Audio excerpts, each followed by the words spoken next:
I assume that all of you are here because you've encountered the challenge of treating trauma only to find that it's complicated by the client's addictive issues, or you're an addictions counselor who has found that trauma complicates the work of recovery. Because both of those are very common and very true. You know, I feel like one of the weirdest things about this whole topic is that the mental health world has always been its own world, separate from the substance abuse treatment world. In states, departments of mental health cover post-traumatic stress and other trauma-related disorders, and the public health departments cover substance abuse. So it's a bit like we're in two different planets. And that makes it very difficult because substance abuse counselors are not trained to treat trauma or to even know how to stabilize trauma symptoms, even though the research shows that up to 70% of clients in addictions recovery programs have histories of trauma. So we're not talking about a small group, we're talking about a very large group. So actually my first teaching and presenting job, which goes back to, goodness, 1991 or 1992, I was asked by a substance abuse treatment program to do some in-service training on how they should handle trauma. And that began to get me very interested in this uneasy relationship between the two. I was in training, I was a postdoctoral fellow in Judith Herman's trauma clinic, one of the very first in the country and in the world. And in that program, there was a rule, administrative rule, that we couldn't accept clients who were actively using substances. The clients had to be sober at least a year before they could get treatment in this clinic. And I was fielding calls from desperate people who would say, I can't stay sober for a year. I can't stay sober for a month. That's why I'm calling. I need help to get sober. But the policy was the policy.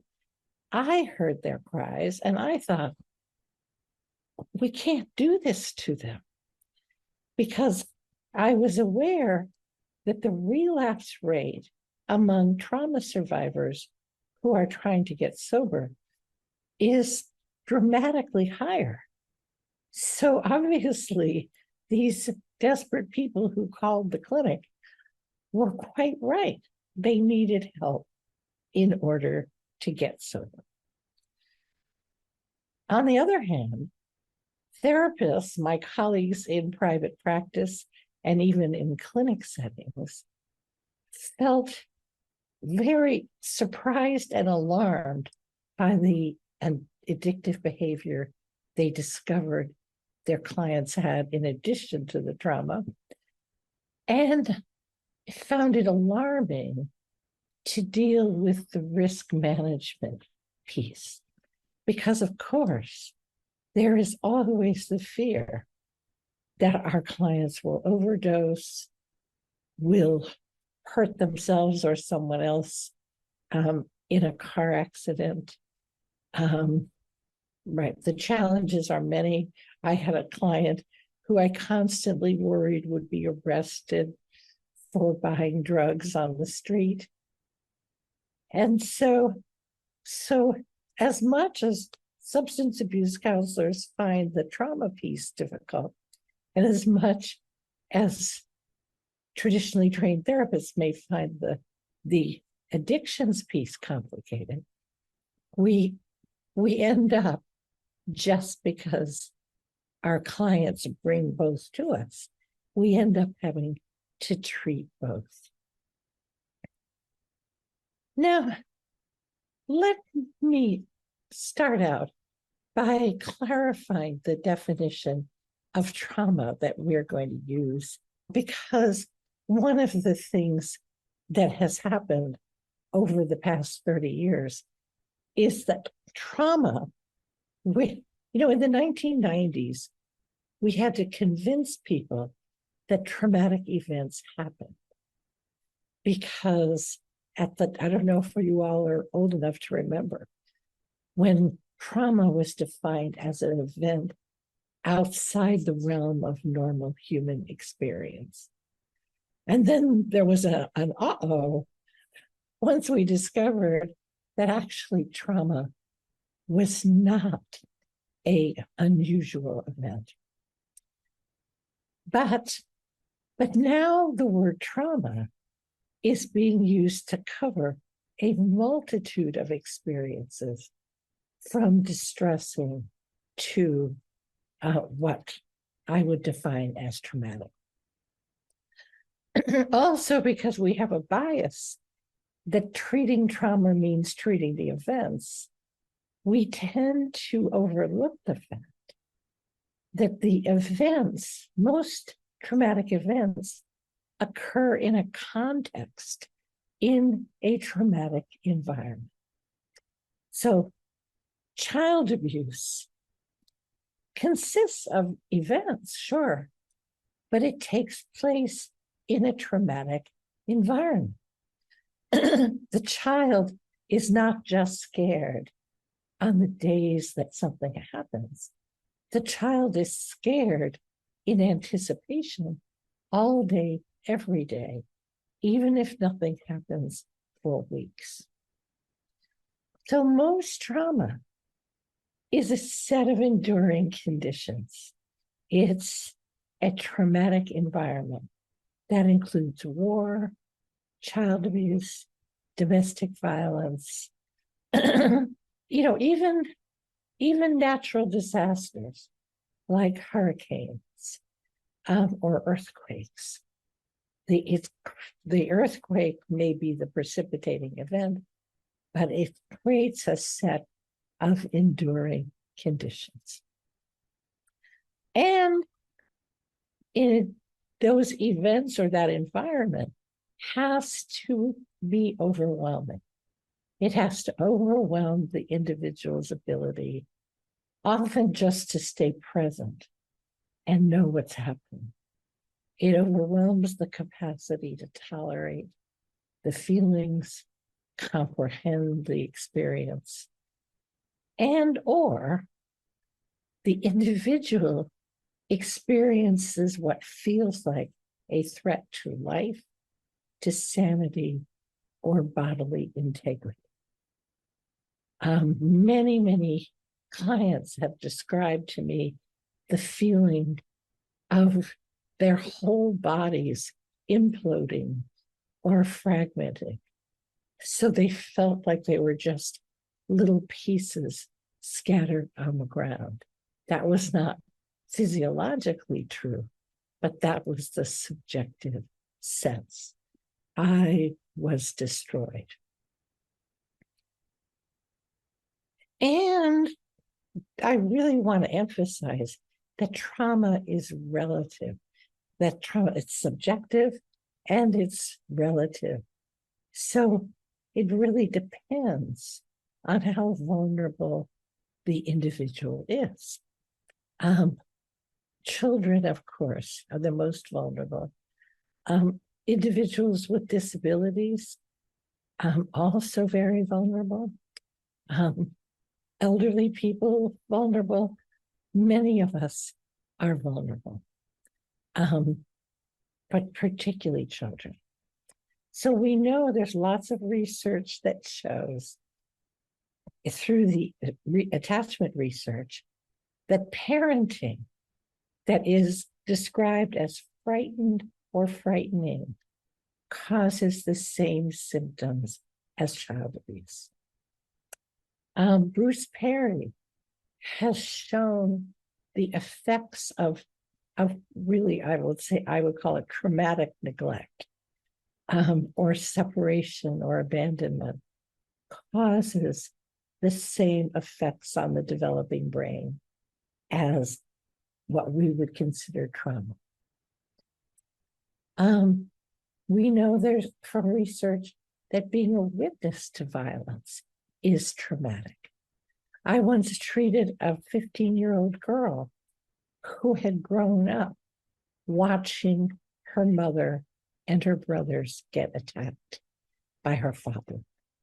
She was never the object of his violence, but she was a witness to his violence toward her loved ones.